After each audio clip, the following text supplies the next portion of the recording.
Good morning friends. आज हम module D start करेंगे। मॉड्यूल डी, इसमें जो हमारा सबसे पहला यूनिट होगा वो unit 22, component of asset liability in bank and balance sheet and there management. ठीक है, एसेट एंड लायबिलिटीज जो होते हैं, assets and liabilities is balance sheet and उसका मैनेजमेंट। ठीक है, ये टोटल हमारी 26 स्लाइड्स बनी है। थोड़ा सा मैंने उसको छोटा छोटा किया है ताकि क्लियर दिखे। तो आइए स्टार्ट करते हैं। इसमें क्या क्या चीज़ें हमें देखनी है। सबसे बड़ा चीज़ है component of bank balance sheet. Bank balance sheet के कंपोनेंट्स क्या हैं। अगर आप डेली क्रेडिट में अगर आपने काम किया होगा या अगर ब्रांच मैनेजर हैं तो आपको बैलेंस शीट से हमेशा ही इसका सामना होता होगा। दूसरा है एसेट लायबिलिटी मैनेजमेंट क्या है। तीसरा है सिग्निफिकेंस ऑफ एसेट लायबिलिटी क्या है। चौथा purpose and objective of asset liability management, ALM as coordinated balance sheet management. ठीक है, करता आइए स्टार्ट करें। ऑब्जेक्टिव वही है जैसे अब इसने we will to understand the following under asset liability management in the bank. ठीक है, कहता है component of bank balance sheet क्या है, what is the asset liability management, significance, purpose and objection of asset liability management, ALM. ये 5 चीजें हमें इस टॉपिक में देखनी है। तो इंट्रोडक्शन सबसे पहले कहता है asset and liability management has today become the most topical subject of any financial institution. ठीक है, किसी भी फाइनेंशियल इंस्टीट्यूशंस का मोस्ट इम्पोर्टेंट टॉपिक है। मोस्ट इम्पोर्टेंट टॉपिक है किसी भी फाइनेंशियल इंस्टीट्यूशंस का। ठीक है, it encompasses the analysis and development of goals and objectives, the development of long-term strategic plans, periodic profit plans, rate sensitive management in way or other. It has always been the function of responsibility of the treasury and other financial strategic department। ठीक है, जो asset liability management है उस या तो आपके bank में asset liability management ALM department होगा, अल्को भी बोलते हैं। ठीक है, तीसरा अगर ये नहीं होगा तो ये सब जो है ट्रेजरी के अंदर आते हैं। ट्रेजरी का काम है एसेट लायबिलिटी को मैनेज करना डे टू डे। ठीक है, अब यहाँ जो है however of late asset liability management department are being established and asset liability committee, ठीक है ना, एसेट लायबिलिटी एल्को जिसको बोलते हैं, are being form with in the financial institution. हर बैंक में आपके एचओ लेवल पे, CO level, central office level, HO level पर क्या होता है, ये अल्को होती है या एलएम डिपार्टमेंट होता है। These committee are often given extraordinary powers regarding the mix and the matches of asset liability and has large influence in winding up activity which do not fit business strategy। ठीक है, before proceedings, ठीक है, understanding such component will be, because it is necessary to become familiar with the component of asset liability in the bank balance sheet। Bank balance sheet में के components क्या हैं ये हमें जानकारी रखनी जरूरी है, तब हम आगे इस चैप्टर को समझ पाएंगे। आइए आगे देखते हैं। तो देखिए कंपोनेंट ऑफ बैलेंस शीट में क्या क्या आता है। कंपोनेंट ऑफ बैलेंस शीट में क्या क्या आता है, दूसरा ये किसने टेबल दिया है। हमारी बैलेंस शीट जो होती है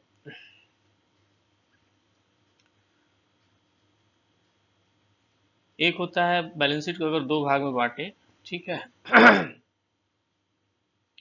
एक होता है एसेट, दूसरा होता है लायबिलिटीज। ठीक है, सिंपल वे में कहें तो एसेट हमारा क्या है, जो भी हमने क्रेडिट दिया या लोन्स दिए ये हमारा एसेट है। लायबिलिटीज क्या है, हमारी डिपॉजिट्स है। ये तो नॉर्मल बैंक की भाषा में हो गई। अब बैलेंस शीट में बहुत सारी चीजें होती हैं। जब बैलेंस शीट आप देखेंगे, बड़े साइज की बैलेंस शीट बनती है या छोटे छोटे बिजनेस की बैलेंस शीट बनती है, बिजनेस एंटिटीज की, फर्म की, कंपनी की, प्रोप्राइटरशिप, पार्टनरशिप, सबकी बैलेंस शीट का अलग अलग एक स्ट्रक्चर होता है। मोर ओवर सबका ध्येय एम गोल वही होता है, बट उसमें क्या है, नोमेनक्लेचर्स और नंबर ऑफ आइटम्स बढ़ जाते हैं। तो एक जो समराइज्ड फॉर्म ऑफ कंपोनेंट जो होता है एसेट लायबिलिटी और बैंक बैलेंस शीट में, तो इसमें जो है इसने बताया है सोर्स ऑफ फंड, हमेशा सोर्स ऑफ फंड और यूजेज ऑफ फंड इसको बोलते हैं, यूजेज ऑफ फंड दूसरा साइड में, या इसको एप्लीकेशन बोलते हैं, ठीक है, application of fund. Source of fund आपका क्या क्या हो सकता है, मान लीजिए कोई कंपनी होगी या बैंक होगा या कंपनी होगी, मान लीजिए कोई भी चीज़ होगा जिसकी बैलेंस शीट बनती होगी अंडर कंपनी लॉ, ठीक है। तो सोर्स में क्या हो सकता है, सबसे पहले प्रोमोटर का कैपिटल होगा, ठीक है। उसके बाद रिजर्व होगा, रिजर्व किससे आता है, प्रॉफिट से हमेशा आता है, हर साल प्रॉफिट जो है या आगे बढ़ते जाता है तो वो रिजर्व बनता है। डिपॉजिट्स होगा, बैंक के केस में डिपॉजिट होगा। बोरोइंग होगी, अगर कोई उधारी लिया है, ठीक है, सोर्स आया वहां से भी आता है। अदर लाइबिलिटीज, अदर लाइबिलिटीज होगी एंड प्रोविजंस होगा, ठीक है। अब इसमें यूजेज ऑफ फंड क्या हो सकता है, कैपिटल तो सोर्स हो गया, रिजर्व हो गया आपका, डिपॉजिट हो गई, बोरोइंग हो गया, अदर लाइबिलिटीज हो गई, ठीक है। अब इसमें यूजेज ऑफ फंड ये क्या है, कैश इन हैंड हो सकता है, cash in hand, earned balance with RBI. दूसरा क्या हो सकता है, balance with bank, bank and money at call and short notice. ये सब क्या है, ये हमारा यूज हो रहा है, ठीक है। यहाँ से हमने निकाला पैसे, हमने यहाँ से गेन किए और यहाँ हम लोग उसको इन्वेस्ट कर रहे हैं, कैश इन हैंड में है हमारा पड़ा हुआ है, ठीक है, ये एप्लीकेशन हो रहा है। Balance in bank, money with call and short notice, ठीक है। तीसरा हम लोग क्या करते हैं, जो पैसे लेते हैं उसको इन्वेस्टमेंट भी करते हैं। फिर उसके बाद नेक्स्ट में क्या है, लेंडिंग करते हैं, एडवांस देते हैं। फिर इधर आ जाइए नेक्स्ट, फिक्स एसेट कुछ खरीदते हैं, ठीक है। उसके बाद क्या है, कुछ अदर एसेट्स होते हैं, फिक्स एसेट्स हो गए, अदर एसेट्स हो गए। तो ये सब मिलके क्या होता है, दोनों का इधर का टोटल और यहाँ का टोटल, ये दोनों बराबर होते हैं तो बैलेंस शीट मैच होता है। तो ये कुछ कंपोनेंट हो गए, ठीक है। नेक्स्ट हम देखते हैं, अब कैपिटल है, कंपोनेंट ऑफ कैपिटल है, कंपोनेंट ऑफ लाइबिलिटीज, ठीक है। इसमें लाइबिलिटीज में क्या है, लाइबिलिटीज क्या, कैपिटल हमेशा लाइबिलिटीज होती है हमारी, ठीक है। ये सोर्स ऑफ फंड है, बट क्या है, हमारी लाइबिलिटीज है। लाइबिलिटी कैपिटल आता है ना, प्रोमोटर्स के कैपिटल इम्पोज करते हैं, तो हमेशा ये कंपनी के लिए लाइबिलिटीज है। Capital represent the owner stake, कहाँ से कौन इसमें इन्फ्यूज करता है, ऑनर्स का स्टेक होता है in the bank and it serve as a cushion for depositors and creditors to fall back in case of loss. It is considered to be a long term source of fund, ये क्या है, ये long term source of LT होता है, LTS होता है, ठीक है ना, long term source of fund. तो अब कहता है minimum capital requirement for domestic and foreign bank in prescribed is prescribed by the RBI. Minimum capital क्या होगा, डोमेस्टिक बैंक, हम लोग बैंक के केस में देखेंगे तो सारा चीज हम लोग बैंक के बारे में ही बात करेंगे, ठीक है। तो कैपिटल, जैसे गवर्नमेंट बैंकों में कैपिटल किसका रहता है, क्योंकि हमारा ऑनर गवर्नमेंट है ना, गवर्नमेंट का कैपिटल इन्फ्यूज रहता है, और ये क्या है, लॉन्ग टर्म सोर्स है, ठीक है, लंबे अवधि के लिए होता है। दूसरा है reserve and surplus. Reserve and surplus क्या है, the component under this item include statutory reserve, capital reserve, share premium, revenue and other reserve and balance in profit and loss account, ठीक है। इसमें क्या क्या आता है रिजर्व एंड सरप्लस में, रिजर्व एंड सरप्लस में, ठीक है। रिजर्व एंड सरप्लस हमारा कैपिटल आपने देख लिया, कैपिटल मतलब ऑनर से स्टेक, जो भी होगा कंपनी का मालिक ऑनर होगा, जो अपनी पूंजी लेके आएगा उसे ही कैपिटल बोलते हैं। दूसरा रिजर्व एंड सरप्लस हो गया। रिजर्व एंड सरप्लस में पहला क्या आता है, सबसे पहला स्टैच्यूटरी रिजर्व आता है, स्टैच्यूटरी रिजर्व, ठीक है। तीसरा, दूसरा क्या आ सकता है, कैपिटल रिजर्व। तीसरा शेयर प्रीमियम, ठीक है, शेयर प्रीमियम होगा। चौथा रेवेन्यू। पांचवा अदर रिजर्व, अदर रिजर्व, ये हो गए रिजर्व एंड सरप्लस के। अब नेक्स्ट लास्ट में क्या होगा, जो profit and loss balance sheet में आपका बैलेंस होगा, बैलेंस इन पीएल, ठीक है। तो ये क्या हो गया, reserve and surplus, R and S, ठीक है।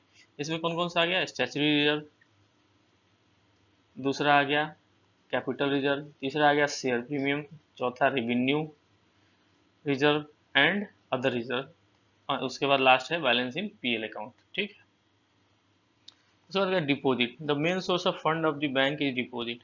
Deposit are broadly classified as deposit payable on demand, ठीक है, डिपॉजिट क्या होती है? डिपॉजिट तीसरा जो कंपोनेंट है हमारा, रिजर्व एंड सरप्लस आपने देख लिया, इसको आप नोट कर लीजिएगा या इसको एक बार आप ये कर लीजिएगा। रिजर्व एंड सरप्लस में फिर से एक बार मैं आपको बता दूं क्या क्या हो सकता है। रिजर्व एंड सरप्लस में क्या हो सकता है? स्टैच्यूटरी रिजर्व हो सकता है, कैपिटल हो सकता है, तीसरा शेयर हो सकता है, premium, share premium, revenue, revenue and other reserve, और पांचवा क्या होगा? PL in balance sheet. ठीक है, इतने कंपोनेंट होते हैं। फिर नेक्स्ट क्या है? डिपॉजिट्स है। डिपॉजिट में क्या कहता है? Deposit the main source of fund for the bank of deposit. The deposit are broadly classified as deposit payable on demand, which include current deposit. अब करंट डिपॉजिट जो है, सीडी जिसको बोलते हैं, current deposits, overdue deposit, overdue deposit जो mature कर गया, overdue. ठीक है, जैसे आप एफडी है, ये एफडी जब मैच्योर कर गई तो ओवरड्यू हो गया, तो हमारी लाइबिलिटी हो गई, करंट थी, लाइबिलिटी ऑन डिमांड हो गई। कॉल डिपॉजिट हो सकती है, ईटीसी। सेकंड कैटेगरी क्या है? फिर इसके बाद ये प्राइमरी हो गया, फर्स्ट। अब सेकंड कैटेगरी क्या हो सकता है? Saving bank, SB, and lastly सबसे लास्ट में टीडी आता है। सबसे पहले करंट डिपॉजिट ऑन डिमांड है, फिर क्या है? एफडी जो ओवरड्यू हो गई, तीसरा कॉल मनी हो गया। ठीक है, उस सेकंड आइटम में आता है एसबी और लास्ट में आता है टीडी। टीडी क्या है? सबसे लास्ट में after specified period known as fix deposit, short deposit and recurring deposit. Borrowing क्या है? Borrowing in India consist the borrowing refinance obtained from the RBI and commercial bank, other institution agency like IDBI, Exim bank of India, NABARD. अब इसमें next जो हमारा आता है, borrowing तो आपने देख लिया, डिपॉजिट्स देख लिया, रिजर्व एंड सरप्लस देख लिया, उसके बाद अदर लाइबिलिटीज आता है, अदर लाइबिलिटी एंड प्रोविजन। ठीक है, other liability and provision. Other liability में क्या आता है? इसमें आता है बिल्स पेबल। ठीक है, दिस इंक्लूड ड्राफ्ट, ड्राफ्ट है, टेलीग्राफिक ट्रांसफर टीटी है, ट्रेवलर चेक्स है, मेल ट्रांसफर पेबल है, पे स्लिप्स है, बैंकर्स चेक है एंड अदर मिसलेनियस आइटम। ये क्या है? बिल्स पेबल है। इंटर ऑफिस एडजस्टमेंट है, इंटर ऑफिस एडजस्टमेंट कुछ अगर है तो। इंटरेस्ट एक्रूड है, इंटरेस्ट एक्रूड जो है ये भी क्या है? अदर लाइबिलिटीज है। अदर्स में कुछ अदर्स भी आते हैं, अदर्स लाइबिलिटी लाइक जैसे मान लीजिए अब इसमें जो आता है प्रोविजन आ जाएगा, प्रोविजन। ठीक है, for IT, income tax, TDS, interest on tax. ठीक है, इंटरेस्ट टैक्स और प्रोविजन, ये सब क्या होते हैं? अदर लाइबिलिटीज में आते हैं। नेक्स्ट जो हमारा है कंपोनेंट ऑफ एसेट्स। अब हमने तो लाइबिलिटी देख ली थी, अब कंपोनेंट देखते हैं एसेट्स के कौन कौन से कंपोनेंट्स। ठीक है, एसेट्स एंड लाइबिलिटी हमारी होती है, पता है, cash and cash balance with RBI. Cash in hand होता है हमारा, तो cash and cash balance with RBI. Cash in hand होता है, डेली क्लोजर होता है आपके बैलेंस में, कैश इन हैंड हम अपने रजिस्टर में डालते हैं ना, कैश इन हैंड हो गया। कैश बैलेंस विथ आरबीआई होता है, बैलेंस विथ आरबीआई। ठीक है, ये हमारा क्या हो गया? Cash and cash balances. तो जो कैश बैलेंस विथ आरबीआई होता है वो किस किस फॉर्म में होता है? हमारा सीआरआर के फॉर्म में। Include balance held by cash with the bank in order to meet SLR, sorry, CRR and also surplus cash parked with RBI over the above CRR requirement to meet emergency funding requirement। CRR को fund करने के लिए जो भी cash जो है balance जो hold होता है आरबीआई में, या सीआरआर के अबव भी जो अमाउंट होता है वो बैलेंस इन आरबीआई होता है। Balances with bank and money at call and short notice. Balance, मान लीजिए कि आपका बैंक जो है क्लियरिंग के लिए दूसरे बैंक में अकाउंट मेंटेन करता है, वहाँ जो बैलेंस है सो। ठीक है, money at call the bank. ठीक है, और शॉर्ट नोटिस, तो ये दोनों जो है, तो ये क्या होते हैं? Cash and cash, cash cash and balance with RBI. The bank balance include the amount held by the bank in the current assets, current account and term deposit account with the other banks. ठीक है, under call money market fund are transacted on overnight basis, under notice money market fund are transacted for period of 2 to। Call money क्या हो गया? Call money जो भी होता है, overnight lending जो होती है, ओवरनाइट लेंडिंग जो होती है। नोटिस मनी जो होता है हमारा, वो क्या होता है? 2 से 14 दिन के लिए अगर कोई ट्रांजेक्शन होता है तो उसे नोटिस मनी बोलते हैं। नेक्स्ट हमारा इन्वेस्टमेंट। मेजर एसेट लिए इन the bank balance sheet of A bank is investment. ठीक है, इन्वेस्टमेंट के रूप में भी जो होता है मेजर बैंक जो अपना फंड डालता है in various kind of securities. This include investment in government security, G sec में अपना डालता है, अप्रूव्ड सिक्योरिटीज में डालता है, अप्रूव्ड सिक्योरिटीज में, ठीक है, शेयर्स में, डिवेंचर्स में एंड बॉन्ड्स में, ठीक है, और सब्सिडरीज में भी लगाता है, सब्सिडरीज, ठीक है, जॉइंट वेंचर्स में एंड अदर इन्वेस्टमेंट। इतने तरह के इन्वेस्टमेंट बैंक करता है। सबसे पहले इन्वेस्टमेंट किसमें करता है? गवर्नमेंट सिक्योरिटीज में। अप्रूव्ड सिक्योरिटी हो सकता है, शेयर हो सकता है, डिवेंचर्स एंड बॉन्ड हो सकता है, सब्सिडरीज में हो सकता है, जॉइंट वेंचर में एंड अदर्स में, ठीक है। अब आते हैं हम लोग advances. The most important assets of the item of the bank balance sheet is advance. सबसे हमारा इंपॉर्टेंट क्या है? एडवांस, ठीक है। Advance which represent the credit extended by the bank to its customer form a major part of the assets of all the bank, ठीक है। Major part होता है, सबसे पहला क्या होता है? Cash credit, overdraft loans repayable on demand. जो भी लोन्स जो है repayable on demand, repayable on demand जो होते हैं, ठीक है, जैसे आपका इसमें कौन कौन सा आ गया? सीसी, ओडी, ठीक है, एंड ये सब 12 मंथ के होते हैं, 12 मंथ रिन्यूअल होते हैं ना सबके, which are repayable on demand through they have been specified due date। Term loan क्या है? all loans extended by bank are included here। These advance also have a specific due date, but they also not become payable on demand, ठीक है। In short, most of the term loans are repaid in the form of EMIs installment, ठीक। अब कहता है bill purchased and discounted।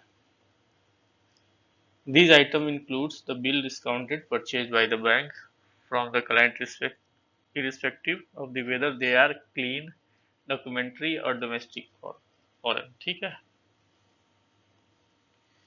Secured unsecured advance based on the underlying security, advance are classified into the following। अब एक तो bill purchase हो गया, term loan हो गया, कैश क्रेडिट हो गया। उसके बाद नेक्स्ट जो होता है हमारा वो क्या होता है? सिक्योर्ड एडवांस, सिक्योर्ड और अनसिक्योर्ड, ठीक है। Based on underlying security, advance है classified into following. Secured by tangible asset. Tangible assets क्या होता है? All advance is part of advance within or outside India which are secured by tangible assets will be considered as secured assets covered by bank government guarantee, ठीक है। Government guarantee bank जो है, bank या government guarantee के through जो advance ये होता है उसे सिक्योर्ड एडवांस बोलते हैं। जैसे DIC, GC, CVC, इसमें होते हैं। अनसिक्योर्ड एडवांस कौन सा हो गया? All advance that do not have any security and which do not appear in the two categories will come under this category, ठीक है।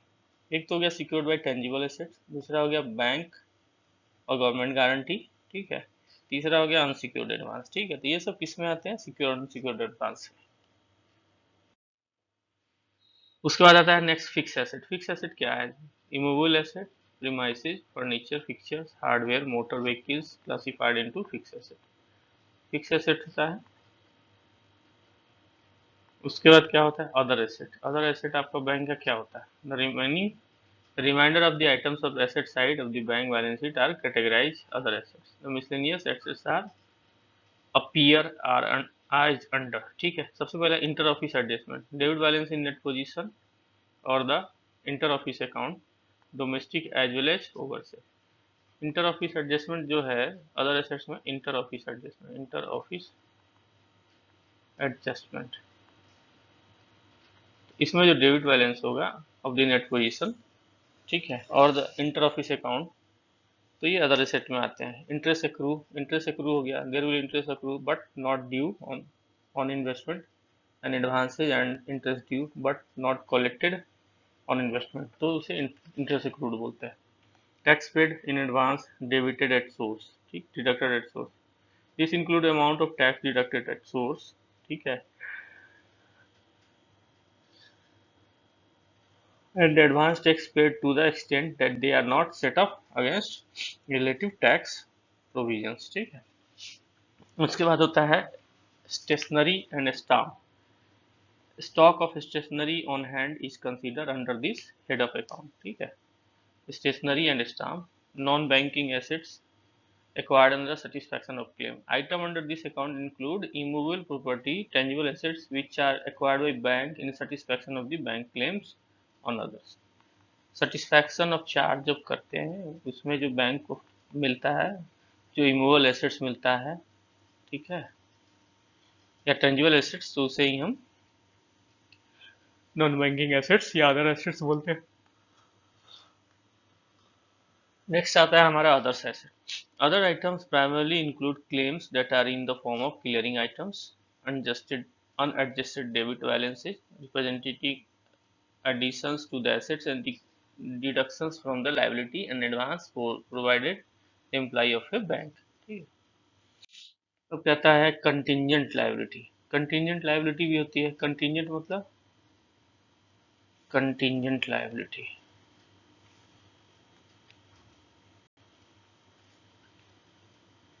कंटिंजेंट लायबिलिटीज, ठीक है। कंटिंजेंट लायबिलिटी कौन सी होती है? कहता है bank obligation under the issuance of letter of credit, guarantee, acceptance on behalf of the constituents and bill accepted by the bank on behalf of the customer are reflected under the contingent liability. contingent liability में कौन कौन सा आता है? BG आ गया, LC आ गया, acceptance आ गया, acceptance, ठीक है, on the customer reflected in contingent liability. Other contingent liability include claims against the bank not acknowledged as debt, a liability for partly paid up investment, liability on account of outstanding forward exchange contract, and other items like arrears of cumulative dividend, bills rediscounting, underwriting commitment, estimated amount of contract remaining to be executed on the capital account and not provided for etc, ठीक है। तो contingent liability में mostly जो आता है बीजी आता है, LC आता है, एक्सेप्टेंस आता है, acceptance on behalf of the constituent and bill accepted by the bank of behalf of the customer, ठीक है। तो ये सब आता है। अदर कंटिजेंट अगला, अब जिसमें एक तो हो गया कंटिजेंट में जो मेन हो गया हमारा बीजी, एलसी एंड एक्सेप्टेंस, ठीक है। अब इसमें अदर कंटिजेंट लायबिलिटी, ओसीएल जिसको बोल सकते हैं, अदर कंटिजेंट लायबिलिटी। तो इसमें कौन कौन सा आ जाता है? कहता है इसमें other contingent liability include claims, claims आ गया, ठीक है। दूसरा हो गया क्लेम्स, क्लेम के बाद क्या आ सकता है? Liability for partly paid up investment, liability for partly paid up investment, ठीक है। Outstanding forward exchange, OS forward exchange, ठीक है। और क्या आ सकता है? Contract and other items like arrears of cumulative demand, arrears of cumulative dividend, ठीक है। ये सब कंटिजेंट लायबिलिटी में आते हैं। अब कहता है bank profit and loss account. Bank में प्रॉफिट एंड लॉस अकाउंट में क्या होता है? Bank profit and loss account has following component, income and expenses. Bank के प्रॉफिट एंड लॉस में देखते हैं एक साइड में इनकम होती है, दूसरे साइड में एक्सपेंसेस होता है, ठीक है। This component explained are as under. कहता है इनकम, इनकम क्या है? A bank income is broadly classified as interest income and other income. A detailed breakup is provided below, ठीक है। सबसे पहला क्या, इंटरेस्ट इनकम में कौन कौन सा आता है? अब आप देखिए, interest income forms the major and most important revenue of the bank. The bank thrives on this income, spread और especially generated on this out of this notice. सबसे पहले क्या आता है? इंटरेस्ट और discount on advance public bills. सबसे पहले interest income आता है। इंटरेस्ट इनकम में क्या क्या आता है हमारा? Interest oblique discount on advance oblique bills, ठीक है। कहता है this item include interest and discount on all types of loan and advance like cash credit, demand loans इसमें कौन कौन से आ गए, सीसी हो गए, डीएल हो गए, ओडी हो गया, टर्म लोन हो गया, एक्सपोर्ट क्रेडिट हो गया, इसी कर लीजिए इसको, डोमेस्टिक एंड फॉरेन बिल्स हो गया, डोमेस्टिक एंड फॉरेन बिल्स हो गया, ठीक है। Purchase and discounted, rediscounted, overdue interest and interest subsidy if any relating to the such advance of bills. तो इतने चीज आते हैं इंटरेस्ट इनकम में, ठीक है। उसके बाद इनकम ऑन इन्वेस्टमेंट, कोई इन्वेस्टमेंट आपने करी उससे जो इनकम आया वो आपका इंटरेस्ट इनकम हो गया, ठीक है। तीसरा आता है interest on balance with RBI. अब आरबीआई के पास आप बैलेंस रखते हैं तो उस पर भी आरबीआई जो है इंटरेस्ट पे करती है। This item include interest earn by the bank on balance with RBI, other banks call loans, money market placement, ठीक है। अदर्स में क्या, all other type of interest discount income that do not include above will appear in this head of income। उसमें क्या था, other income. Other income में क्या आता है, कमीशन आ गया, exchange and brokerage, charges of service, charges, commission on collection, LC के ऊपर जो कमीशन आप लेते हैं, बीजी के ऊपर लेते हैं, गवर्नमेंट बिजनेस के ऊपर लेते हैं, ठीक है। और एजेंसी किसी चीज़ का है तो एजेंसी कमीशन, तो ये सब पे जो कमीशन आता है इसमें कमीशन मिलता है, ठीक है। Business including consultancy other, these also include rent on lockers, इसमें रेंट ऑन लॉकर्स भी होता है, commission exchange on remittance and transfer brokerage etc. तो ये आ गया हमारा अदर इनकम में। इसके बाद क्या आता है, profit on sale of investment. कोई इन्वेस्टमेंट आपने करी है, sale of security, furniture, land and building, motor vehicles, ये सब प्रॉफिट, और इससे सेल से जो कमाई होती है अदर्स में आती है। Profit on revaluation of investment, revaluation कराया ना, net position that appear after revaluation investment will considered here as a. अब जैसे मान लीजिए आपकी जो है एक बिल्डिंग है, ये पिछले साल में ये 500 लाख की थी, इस साल बढ़ के ये 550 लाख हो गई, तो इसका मार्जिन जो है 50 लैक्स जो है ये रिवैल्यूएशन में आ गया प्रॉफिट, ठीक है। It will be shown as profit against losses, ठीक है। तो ये क्या माइनस में शो होगा। अब आता है profit on sale of the land and building, the net profit loss and revaluation of assets will be other included. Profit on exchange transaction, this include profit loss on dealings in foreign exchange, ठीक है। On exchange all income earn by way of foreign exchange, ठीक है। Profit from foreign exchange transaction, income earn by way of dividend, dividend से कोई income कमाई होती है। Miscellaneous income आ गया, income comprises recovery from constituents for godown rent, income from bank property, security charges, insurance, ये सब क्या है हमारा अदर इनकम में आते हैं। अब आता है एक्सपेंसेज, बैलेंस शीट के जो कॉलम है, इंटरेस्ट अर्निंग हो गई तो एक्सपेंसेज भी तो होगा। तो एक्सपेंसेज में कौन कौन से आते हैं आपके हेड्स,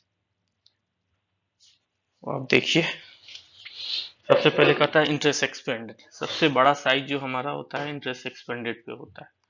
बैलेंस शीट के एक्सपेंसेज में हमारा जो बैंक की बैलेंस शीट है उसमें सबसे बड़ा जो हेड होता है एक नंबर पे इंटरेस्ट एक्सपेंडेड, ये सबसे बड़ा हेड है, ठीक है ना। आपने जो इंटरेस्ट पे किया डिपॉजिट्स पे, meet the credit demand on the major expenses of the bank arising on interest expended on deposit and borrowing and deposit पर जो आप इंटरेस्ट पे करते हैं वो सबसे बड़ा हेड होता है। यहाँ दिया है interest on deposits, interest on RBI, interbank borrowing, others.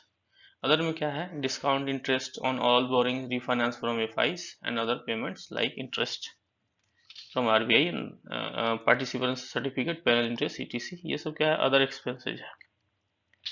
अब उसके बाद आता है ऑपरेटिंग एक्सपेंसेज, एक तो ये नॉर्मल हो गया, दूसरा ऑपरेटिंग एक्सपेंसेज भी होता है, ठीक है। तो कहता है the operating expenses of the bank generally include the cost of running of the bank, component of operating expenses are listed below. Operating expenses में कौन कौन सा आता है, payment to the provision of employ, सबसे पहले PYMT, payment to employ, EMP, ठीक है। दूसरा आ गया रेंट एंड टैक्सेज, ठीक है। Rent, taxes and lighting, printing and stationery, printing and stationery में खर्चा होता है, एडवर्टाइजिंग में होता है, तो ये सब ऑपरेटिंग एक्सपेंसेज में आते हैं। डिप्रिसिएशन ऑन बैंक प्रॉपर्टी अगर डिप्रिसिएट कर गई तो उसमें जो आया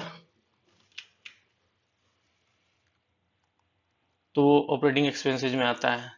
नॉन बैंकिंग एसेट देखिए व्हीकल हो गया, फर्नीचर हो गया, इलेक्ट्रिक फिटिंग्स हो गया, वॉल्स, लिफ्ट, ये सब की क्या होती है, डिप्रिसिएट करती है ना, वैल्यू हर साल डिप्रिसिएट करती है। डायरेक्टर फीस हो गया, expenses related to sitting fees and other expenses incurred on behalf of directors. Auditor fees हो गया, अदर एक्सपेंसेज हो गया। लॉ चार्जेज, जो भी एनपी अकाउंट या नॉर्मली जो भी आप लीगल एक्सपेंसेज आप करते हैं। Postage, repair and maintenance, insurance, other expenditure में क्या है, लाइसेंस फीस है, डोनेशंस है, सब्सक्रिप्शन ऑफ पेपर है, पीरियोडिकल्स है, इंटरटेनमेंट एक्सपेंसेज है, ट्रैवल एक्सपेंसेज और इंक्लूडेड, ठीक है ना, इसमें सब में आते हैं। तो अब कहता है provision contingency, there is this is the one biggest expenditure account of the bank, provision made for the doubtful debt, taxation, diminution of the value of investment, transfer to contingency and similar items will appear under this head. Provision contingency में क्या क्या आ जाता है, आप डीबीटीएल doubtful assets जो है उसकी provision करते हैं ना, टैक्सेशन हो गया, value of taxation, diminishing value of investment, diminishing value of investment, diminishing value of investment, ठीक है, ट्रांसफर ऑफ कंटीजेंसी लाइट। तो ये सब चीज हम लोगों ने देखा बैलेंस शीट के part and profit and loss के पार्ट, ठीक। नेक्स्ट जो हमारा है what is asset liability management. अब कहता है because the business of a banking involves the identifying major accepting and managing the risk of a heart of the banking financial management is risk management, ठीक है। one of the most important risk management function in bank is asset liability management।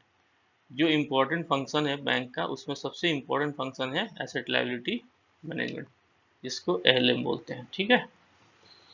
Traditionally administered interest were used to price the asset and liability of the bank. However, in the deregulated environment, competition has been narrowed the spread of bank. This is not only has led the introduction of the discriminatory pricing policy, but has also highlighted the need of match of the maturity of the asset liability, ठीक है।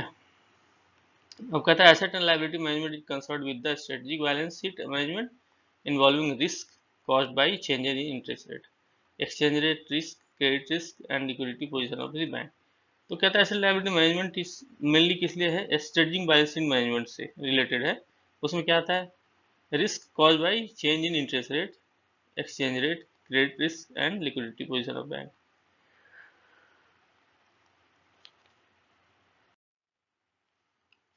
यहाँ देखिए asset liability management is act of planning, acquiring and directing the flow of funds through an organization. The ultimate objective of this process is to generate adequate stable earning and to steadily build the organization liquidity over line while taking reasonable and measured business risk, ठीक है। Asset liability management क्या है, ये act of planning, acquiring and directing the flow of funds through an organization. इसका ultimate goal क्या होता है asset liability management का, to generate adequate stable earning and steadily build the organization, ठीक है। ALM is therefore the management of net interest margin। ALM को हम निम का मैनेजमेंट भी कह सकते हैं। Ensure that the level and riskiness and are compatible with the risk of return objective of the bank।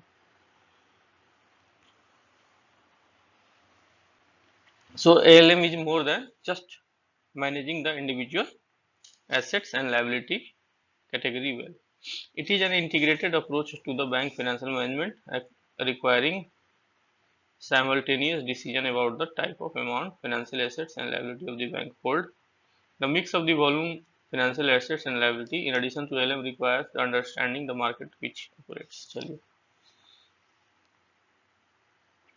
asset liability management can hence be broadly defined as coordinated management of the bank balance sheet to allow the alternate interest rate, liquidity and prepayment summaries, ठीक है।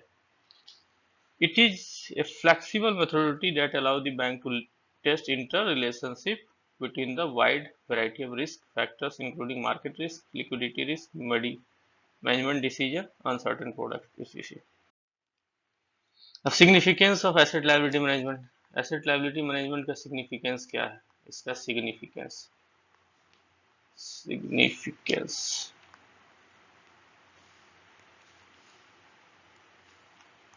ALM में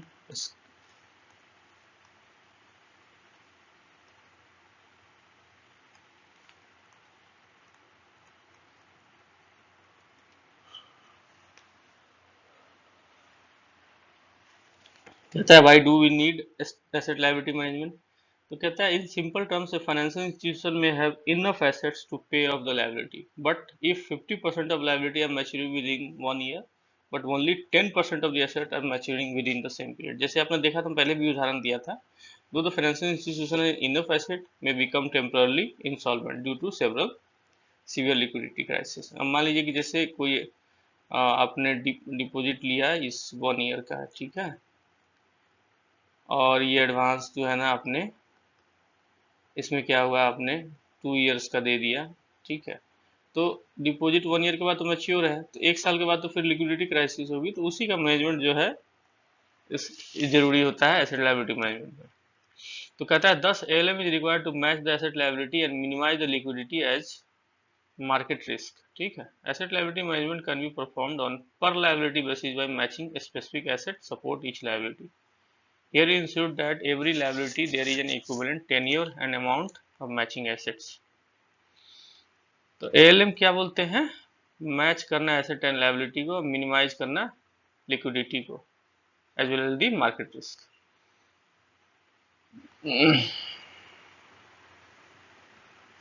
Again, if the asset liability maturity mismatched to a large extent, the interest rate can change during the period, thereby affecting the interest income from assets and interest expenses on liability. Asset liability management views the financial institution as a set of interrelationships that must be identified, coordinated, managed and integral system. ठीक है,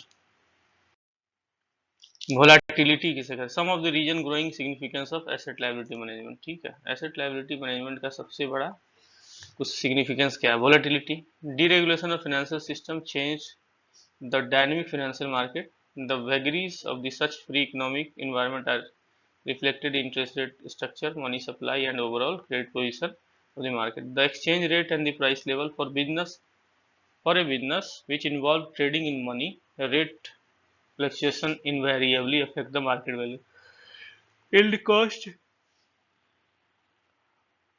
assets and liability which further affect to the market of the value of the bank and net interest income। और यहाँ पर देखिए क्या बोलता है, deregulation of a financial system, change the dynamics of the financial market.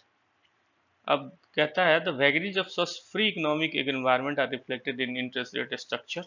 इसमें क्या क्या चेंज हुआ आपको? इंटरेस्ट रेट स्ट्रक्चर में चेंज हुआ, ठीक है, मनी सप्लाई में आया चेंज, मनी सप्लाई में जब आप मार्केट फ्री हो गई तो, और credit position of the market, credit position, ठीक है, the exchange rate, price levels, इस सब में क्या हुआ? चेंजेज आया, ठीक है।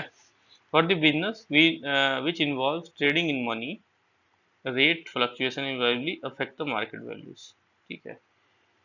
Yield, cost of the asset liability which further affect the market value of the bank and NII। तो इसमें क्या होता है, कोई भी चेंज होता है तो इससे नेट इंटरेस्ट इनकम में चेंज आता है। अब नेक्स्ट जो है हमारा product innovation. The second reason for growing importance of ALM is repaired innovation taking place in the financial product of the bank. Product innovation करना पड़ेगा ना, तो taking place in financial product of the bank, while there were some innovation that came as passing fads, other have received tremendous response। ठीक है, तो product का innovation भी तो करना पड़ेगा प्रभु, प्रोडक्ट इनोवेशन। अब ये रेगुलेटरी इन्वायरमेंट क्या बोलता है, ये इसका मेन वही था, फ्लेक्सी फैसिलिटी करना होगा। And international level the bank of international settlement BIS जो है provide a framework for bank to tackle the market risk that may arise due to the fluctuations and exercise credit risk। Central bank in various countries, include RBI, have issued framework and guidelines for the bank to develop asset liability management policy. ठीक है, तो सारे बैंकों में अपनी अपनी asset liability management policy होती है। ऑल एब अच्छा, मैनेजमेंट रिकॉग्निशन, अब यहाँ मैनेजमेंट रिकॉग्निशन करता है। तो the management have raised its just non, यहाँ पर देखिए शुरू से देखते हैं। All the above mentioned aspect force bank management to give a serious thought to effective management of asset liability. Asset liability management के बारे में ही कह रहा है बार बार। The management have realized that it is just not sufficient to have a very good franchisee for credit disbursement, nor is it enough to have just a very good retail deposit base. In addition to this, a bank should be positioned to relate and link the asset side with the liability side। ठीक है, क्या करना है, asset side जो है इसको liability side से match करना है ना, एसेट लाइबिलिटी मैनेजमेंट इसको बोलते हैं। Purpose for objective asset liability management क्या है, पर्पस क्या है? An effective asset liability management techniques aims to manage the volume, mix maturity rate, sensitive, quality, liquidity of assets, ठीक है, as a whole and so to attend the predetermined acceptable risk reward ratio. Thus, the purpose of asset liability management is to enhance the asset quality, quantity of risk associated, quantify the risk associated with the asset and liability and further manage them। ठीक है, तो क्या है asset liability management का जो purpose है, वो main purpose क्या है? To enhance the asset quality, asset quality का एनहांसमेंट, एसेट क्वालिटी जो है क्वालिटी का एनहांसमेंट, ठीक है, एनहांसमेंट, ठीक है। और उसके बाद क्या है, quantify the risk, quantify the risk.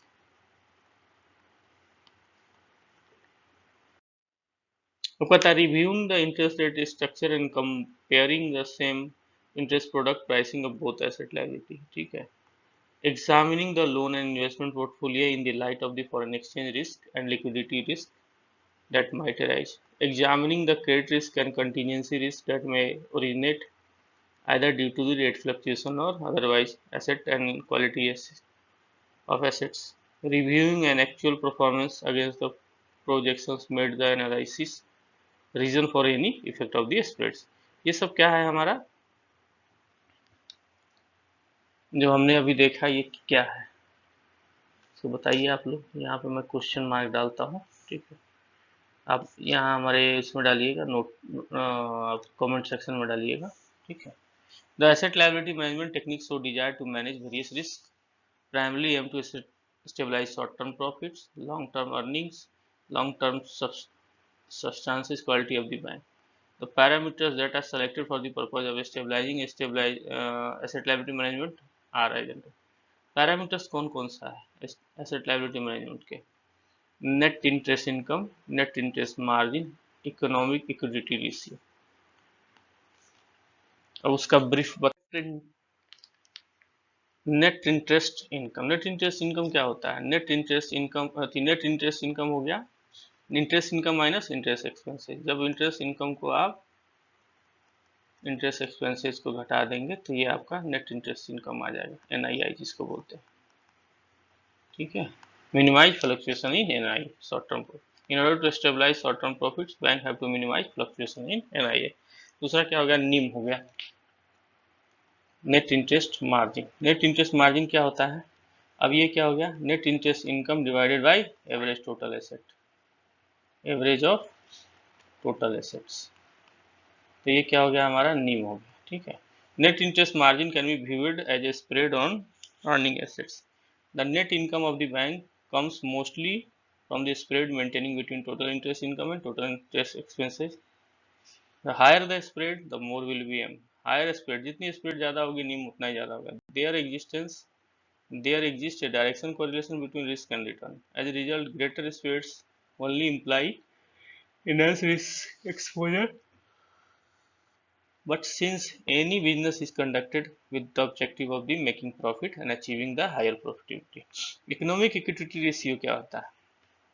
The ratio of shareholder funds to a total assets। अब शेयर होल्डर का कितना फंड्स है, शेयर होल्डर के फंड्स जो हो गए divided by total assets, total assets.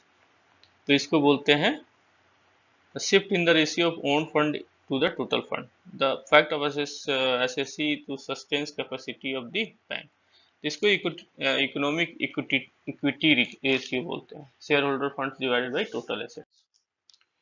अब ऑब्जेक्टिव ऑफ एलएम्स क्या है, मैं सीधा यहाँ पे आता हूँ नीचे। Price matching basically aims to maintain spread by ensuring that the deployment of liability will be at higher than the cost, ठीक है, प्राइस मैचिंग करना। This exercise would indicate whether the institution is in a position to benefit the rising interest rate और having the positive gap. मतलब हमेशा positive gap कब होगा, जब आपकी एसेट जो है ग्रेटर देन होगी लायबिलिटी, और wherever it is in the position of benefit from dealing interest rate by negative gap, ठीक है, या liability is greater than assets. तो इसमें इंटरेस्ट रेट बाय डिक्लाइनिंग, अगर ये डिक्लाइन करता है तो हमारा तब क्या होगा, प्राइस मैचिंग आएगा। Liquidity is insured by grouping the asset liability based on their maturing profiles, the gap is then assessed to identify future financing requirement. However, there are often maturity mismatches with the certain extent affect to the expected result. ALM, अब next जो है हमारा ALM as a coordinated balance sheet management, ठीक है, to a stage approach to balance sheet financial management, ठीक है। कहता है specific balance sheet management function क्या क्या है। Asset side management will include reserve position, asset side management में क्या जाता है, reserve position, reserve position management, liquidity management, investment and security management, loan management, fix asset. देखिए सारे पार्ट्स जो है ना एसेट साइड में आते हैं। उसमें क्या क्या है, रिजर्व पोजीशन जो होगा ये भी तो हमारा एसेट है, लिक्विडिटी होगी, इन्वेस्टमेंट जो हमने किया है, लोन का मैनेजमेंट, फिक्स एसेट। उसी तरह लायबिलिटी साइड का मैनेजमेंट क्या आएगा, liability management, reserve position management, long term management, notes and debentures के कैपिटल मैनेजमेंट। ये हो गया हमारा स्टेज वन का पार्ट, ठीक है, स्पेसिफिक बैलेंस शीट फंक्शन में। स्टेज टू में क्या आ जाएगा, इनकम एक्सपेंस फंक्शन। तो प्रॉफिट कैसे आता है, प्रॉफिट में क्या होगा, interest income minus interest expenses minus provision on loans plus non interest revenue minus non interest expenses minus tax. तो ये क्या हो गया, प्रॉफिट्स, ये प्रॉफिट हो गया, ठीक है। Bank are required to formulate policy to achieve following objective of the asset liability management. तो कहता है कि required to formulate policy, policy बनाना है किस पे, स्प्रेड मैनेजमेंट पे, लोन की क्वालिटी पे, generating fee income and service charge, control of the non interest operating expenses, tax management, capital adequacy. इस सब को क्या होना चाहिए, और पॉलिसी फॉर्मुलेट होना चाहिए, ठीक है। अब सम अप देखिए, bank balance sheet comprise source and usage of fund, liability and net worth from the source and bank fund, whereas asset represent the usage of fund, ठीक है ना, ये तो पहले ही बता दिया। अब आगे बढ़ते हैं सीधा, ये वही रिक्वायरमेंट रेगुलेटरी, ठीक है, इसको देखिएगा। Some of the reason for growing significance of it, volatility due to deregulation of financial system, rapid innovation of financial product, requirement under regulatory environment, increasing awareness among the top management. Asset liability management technique में क्या क्या था, एक NII था, दूसरा NIM था, equity ratio था। अब कीवर्ड्स है, asset liability management, planning and acquiring the direction to flow the funds through an organization. NII क्या है, interest income and interest expenses. NIM क्या होता है, एनआईआई बट्टा average total assets. Economic equity share holder का fund होगा बटा total assets जो होगा। ये लास्ट में चेक योर प्रोग्रेस है, तो आप इसको खुद से करें, अच्छा रहेगा। बाकी मैंने चूंकि यहाँ ऑलरेडी कर रखा था। ये भी terminal question, what are the component of bank balance sheets, ये सब एक बार आप फिर से रिवाइज कर लीजिएगा फ्रेंड्स, ठीक है। तब तक के लिए आपसे अनुरोध है कि अगर आपको हमारा चैनल अच्छा लगा होगा तो इसे लाइक जरूर करिएगा, शेयर करिएगा, सब्सक्राइब कर सकते हैं, ठीक है। इसके साथ एक बेल आइकन होती है छोटी सी, आप इसको अगर पुश करते हैं तो नोटिफिकेशन सबसे पहले पा सकते हैं। नोटिफिकेशन आप अपने फ्रेंड्स को शेयर करें, फ्रेंड्स को शेयर करें।